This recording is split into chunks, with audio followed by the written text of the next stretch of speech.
नमस्कार, उत्तराखंड का एक खास बुलेटिन देख रहे हैं आप और मैं हूं आपके साथ शिपवन शर्मा। तो चलिए बिना किसी देरी के शुरुआत करेंगे इस बुलेटिन की। सबसे पहले बड़ी खबर से शुरुआत करेंगे। त्रिस्तरीय पंचायत चुनाव की मतगणना जारी है।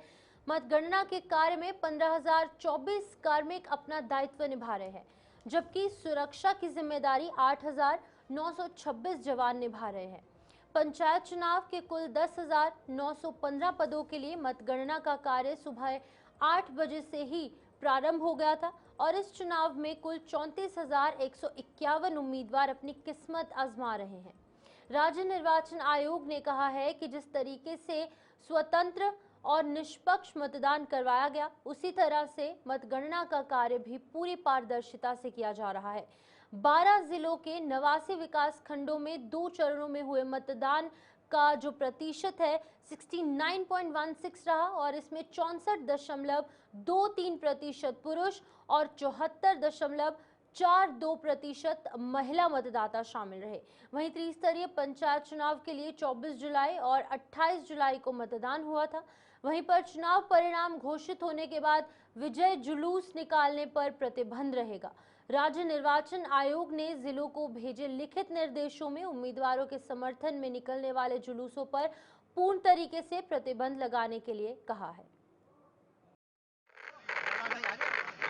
मतगणना की निगरानी हेतु राज्य निर्वाचन आयोग के जो तैनात प्रेक्षकगण हैं और वहाँ पर जो जोनल मजिस्ट्रेट और पुलिस के जो हमारे अधिकारीगण होंगे, इनके द्वारा इनकी निगरानी में समस्त कार्य किए जाएंगे और सुरक्षा के दृष्टिगत मतदान केंद्रों पर आवश्यक मात्रा में जो बैरिकेडिंग व्यवस्था होती है, सीसीटीवी की व्यवस्था होती है ताकि प्रॉपर रिकॉर्डिंग वीडियोग्राफी रहे, हर एक इवेंट की वहाँ पर इसकी व्यवस्था हम लोगों ने कर रखी है। सभी जिलों को राज्य निर्वाचन आयोग द्वारा यह भी निर्देश दिए गए हैं कि प्रत्येक मतगणना स्थल पर शांति व्यवस्था बनाए रखने हेतु एक अनुभवी वरिष्ठ अधिकारी को जोनल मजिस्ट्रेट के रूप में तैनात किया जाए।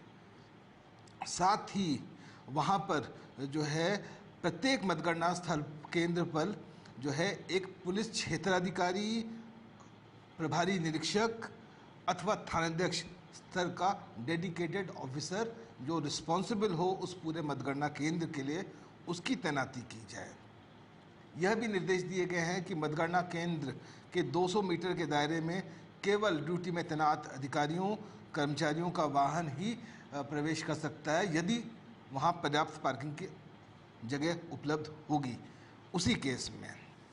और वहाँ पर जो भी जो उम्मीदवार या इनके जो काउंटिंग एजेंट्स होते हैं वो अगर आते हैं तो उनके आई कार्ड्स चेक करने के भी प्रॉपर निर्देश दिए गए हैं ताकि ऑथराइज्ड पर्सन्स जिनके पास प्रॉपर आइडेंटिटी प्रूफ हो, आइडेंटिटी कार्ड हो, वही वहाँ पर एंटर करें। और इसका जो रिज़ल्ट है, जैसे ही आरओ द्वारा रिज़ल्ट किसी भी एक पर्टिकुलर पद का डिक्लेयर किया जाएगा, उसको जो है हमारे आयोग की वेबसाइट पर भी डाला जाएगा उस रिज़ल्ट को। तो पब्लिक डोमेन में फिर वो जाएगा और कोई भी जो है आम नागरिक या फिर कोर्ट्स को और कितने मत पड़े हैं किस किस कैंडिडेट्स को जो कंटेस्ट कर रहे थे। उत्तराखंड में धार्मिक स्थलों का मास्टर प्लान बनने के लिए आदेश जारी किए गए हैं। मुख्यमंत्री पुष्कर सिंह धामी के निर्देशों के क्रम में पर्यटन विभाग मास्टर प्लान बनाएगा। मुख्यमंत्री पुष्कर सिंह धामी के निर्देशों के क्रम में प्रमुख सचिव आर.के. सुधांशु ने सचिव पर्यटन को सभी धार्मिक स्थलों पर भीड़ नियंत्रण, प्रवेश निकास की व्यवस्था सहित अन्य जरूरी सुविधाएं जुटाने के लिए एक मास्टर प्लान तैयार करने के आदेश जारी कर दिए हैं। आपको बता दें कि 27 जुलाई को हरिद्वार स्थित मनसा देवी मंदिर में हुई दुखद घटना के तत्काल बाद सीएम पुष्कर सिंह धामी ने मौके का मुआयना किया और स्थिति का जायजा भी लिया था और इसके बाद मुख्यमंत्री ने अधिकारियों को उत्तराखंड प्रमुख तीर्थ स्थलों पर आने वाले यात्रियों की सुरक्षा और सुविधा के लिए विस्तृत मास्टर प्लान बनाने के निर्देश भी जारी कर दिए थे। श्रद्धालु हैं, तीर्थयात्री हैं, दर्शनार्थी हैं, उनकी सुरक्षा हमारे लिए सर्वोच्च प्राथमिकता है। उसको ध्यान में रखते ही एसओपी बनाई गई है, चाहे धारण क्षमता का आकलन हो, पार्किंग की व्यवस्था हो, वन वे ट्रैफिक व्यवस्था हो, भीड़ प्रबंधन हो, उन सभी पर काम कर रहे हैं। और वो निश्चित रूप से सभी की सुरक्षा के लिए जरूरी है। वहीं उत्तराखंड के मुख्यमंत्री पुष्कर सिंह धामी से पूर्व मुख्यमंत्री हरीश रावत ने मुख्यमंत्री आवास में शिष्टाचार भेंट की। ये मुलाकात सौहार्दपूर्ण वातावरण में हुई, जिसमें दोनों नेताओं ने राज्य के विभिन्न मुद्दों पर चर्चा की और राज्य के विकास के लिए उनके विचारों का आदान प्रदान किया। मुलाकात के दौरान पूर्व मुख्यमंत्री ने राज्य के समग्र विकास और जनता की भलाई के लिए सरकार द्वारा उठाए गए कदमों को लेकर चर्चा की और आशा व्यक्त की कि वर्तमान सरकार राज्य के विभिन्न क्षेत्रों में सुधार के लिए निरंतर कार्य करती रहेगी। मुख्यमंत्री धामी ने भी पूर्व मुख्यमंत्री के अनुभवों और सुझावों की अहमियत को स्वीकार किया और राज्य के विकास के लिए उनके योगदान की सराहना की। इस मुलाकात में दोनों नेताओं ने आपसी सहयोग और सामूहिक प्रयासों से राज्य में राजनीतिक स्थिरता बनाए रखने के प्रति अपनी प्रतिबद्धता जताई। वहीं उन्होंने ये भी कहा कि प्रदेश के नागरिकों के हित में दोनों दलों को मिलकर काम करना चाहिए। ये शिष्टाचार भेंट राज्य की राजनीति में एक सकारात्मक संकेत के रूप में देखी जा रही है, जिससे ये प्रतीत होता है कि राज्य में राजनीतिक दलों के बीच में आपसी समझ और सहयोग बढ़ेगा। मुख्यमंत्री पुष्कर सिंह धामी बुधवार को देर शाम को मैक्स हॉस्पिटल देहरादून का उन्होंने दौरा किया। इस दौरान उन्होंने अस्पताल में भर्ती पूर्व विधायक मुन्नी देवी शाह का कुशल क्षेम जाना। मुख्यमंत्री धामी ने चिकित्सकों से उनके स्वास्थ्य की जानकारी भी ली और मुख्यमंत्री ने पूर्व विधायक के परिजनों से भी बातचीत की और उनका ढांढस बढ़ाया और जल्द स्वस्थ होने की कामना की। वहीं 2 अगस्त को प्रधानमंत्री नरेंद्र मोदी द्वारा पीएम किसान सम्मान निधि की 20वीं किश्त देश के किसानों को जारी की जाएगी और इसको लेकर प्रदेश के जो एग्रीकल्चरल मिनिस्टर हैं गणेश जोशी, उन्होंने सचिवालय स्थित मीडिया सेंटर में प्रेस कॉन्फ्रेंस की और मीडिया को इसकी जानकारी दी। इस दौरान कृषि मंत्री गणेश जोशी ने कहा कि 2 अगस्त को प्रधानमंत्री नरेंद्र मोदी द्वारा किसान सम्मान निधि की 20वीं किश्त बनारस उत्तर प्रदेश के बनौली गांव से वितरित की जाएगी।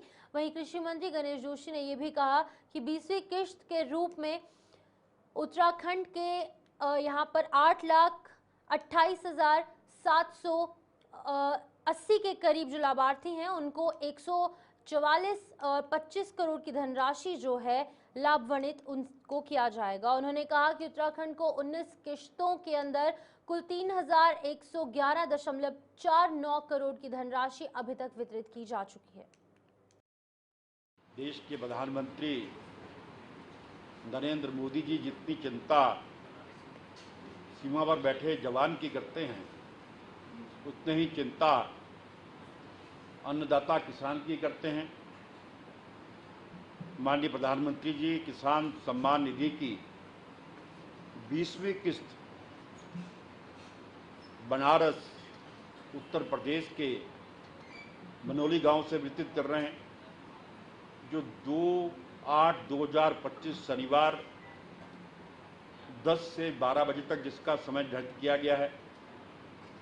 20वीं किस्त के रूप में उत्तराखंड के 8,28,727 लाभार्थियों को कुल 184.25 करोड़ की धनराशि से लाभान्वित किया जाएगा। उत्तराखंड को 19 किस्तों में कुल 3,111.49 करोड़ की धनराशि अभी तक वितरित की जा चुकी है। 2/8/2025 को राज्य स्तरीय कार्यक्रम श्री हरबंस कपूर मेमोरियल हॉल गढ़ी कैंट देहरादून में आयोजित किया गया है। यह कार्यक्रम प्रदेश स्तर, ब्लॉक स्तर, वीएनओ, ग्राम स्तर तथा केवीके केंद्रीय कृषि संस्थानों में आयोजित किया जाएगा।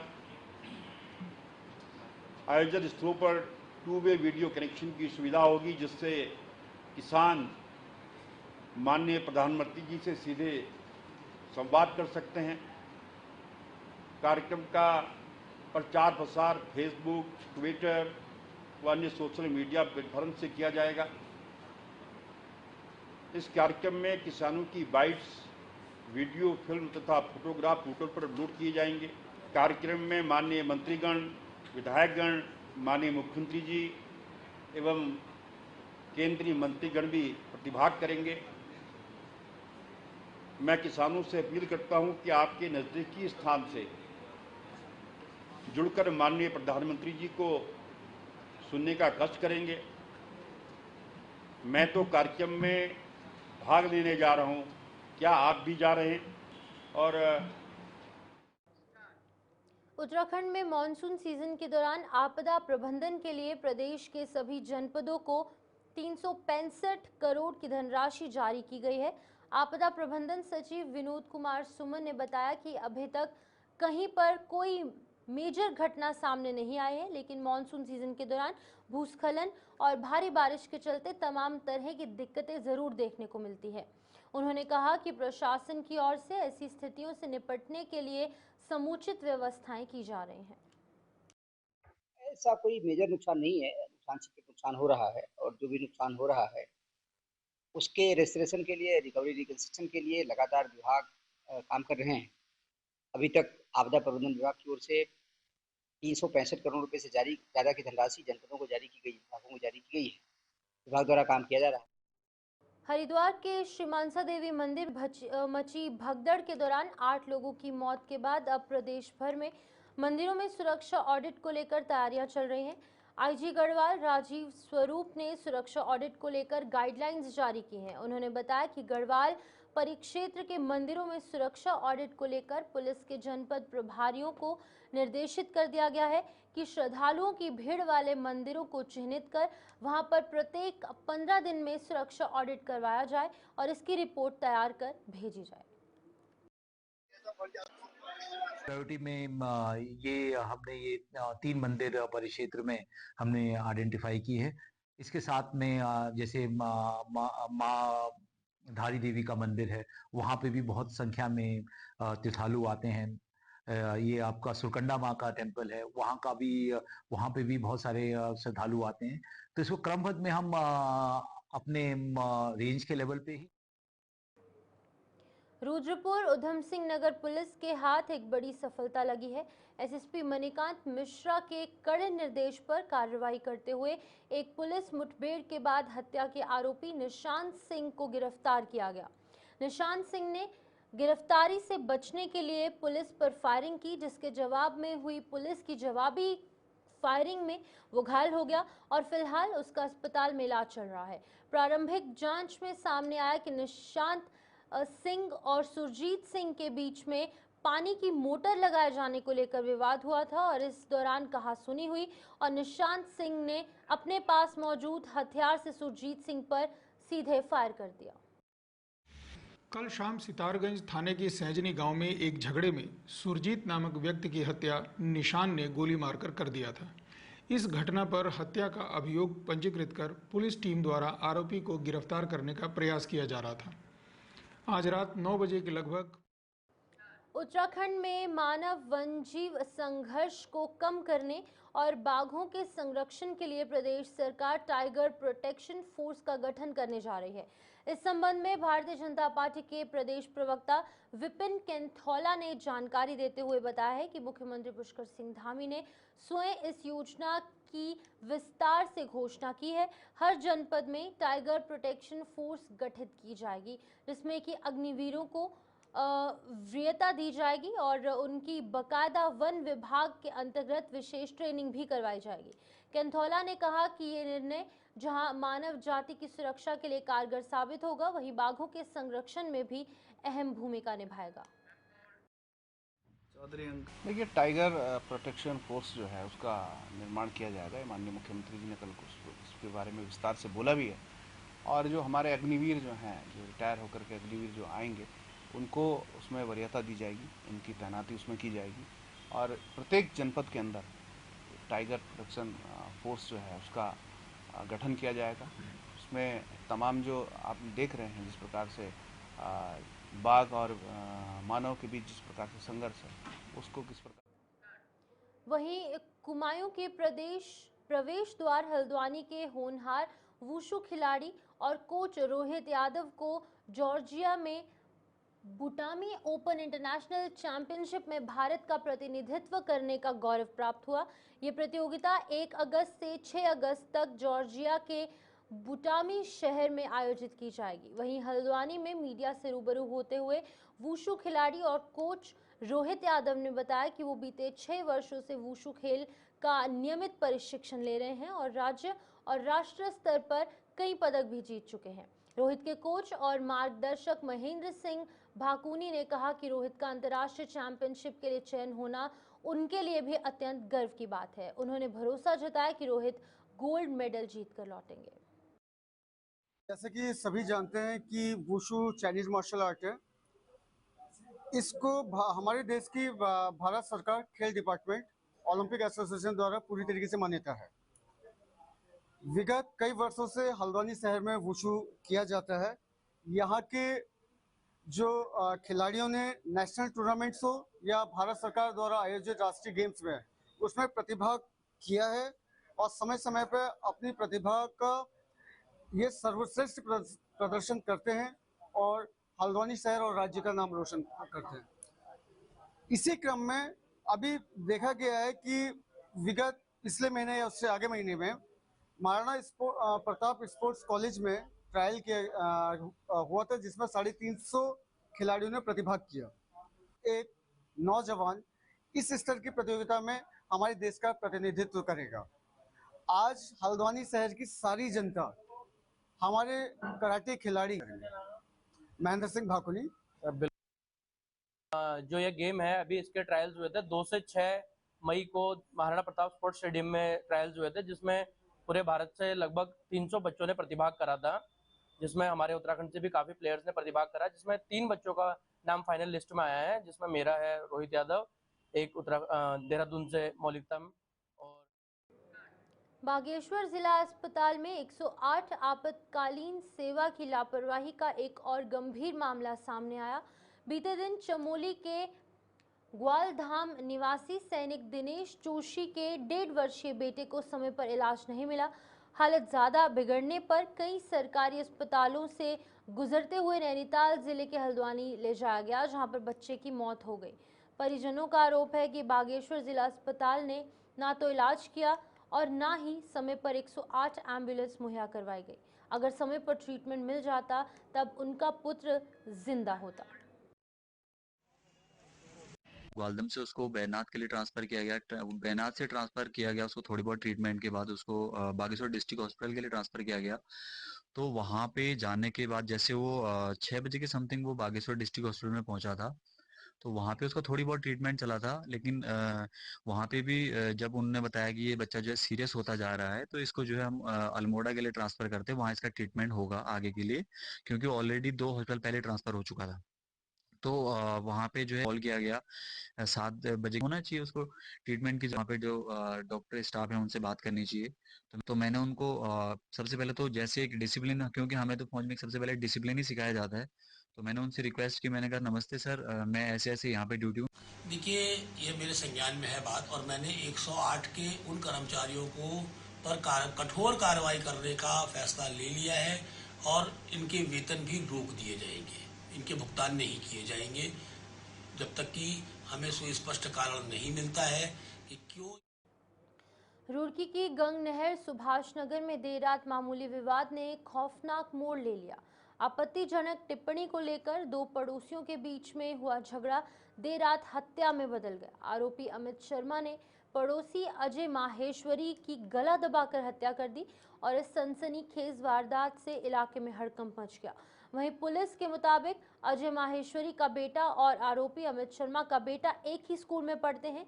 स्कूल में बच्चों के बीच में किसी बात को लेकर कहासुनी हो गई और इस बात की जानकारी जब आरोपी के बेटे ने घर पहुंचकर दी तो अमित शर्मा आग बबूला हो गया।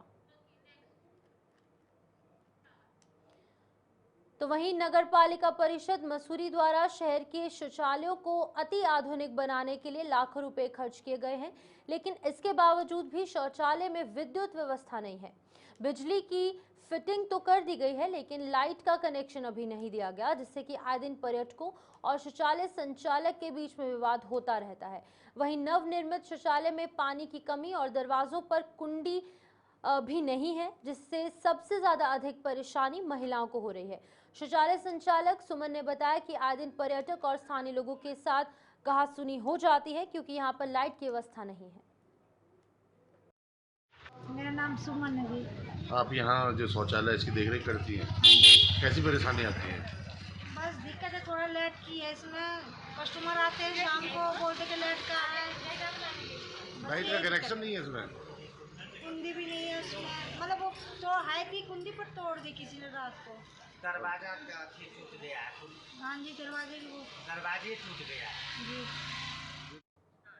तो चलिए फिलहाल खबर उत्तराखंड में इतना ही, दीजिए इजाजत, नमस्कार।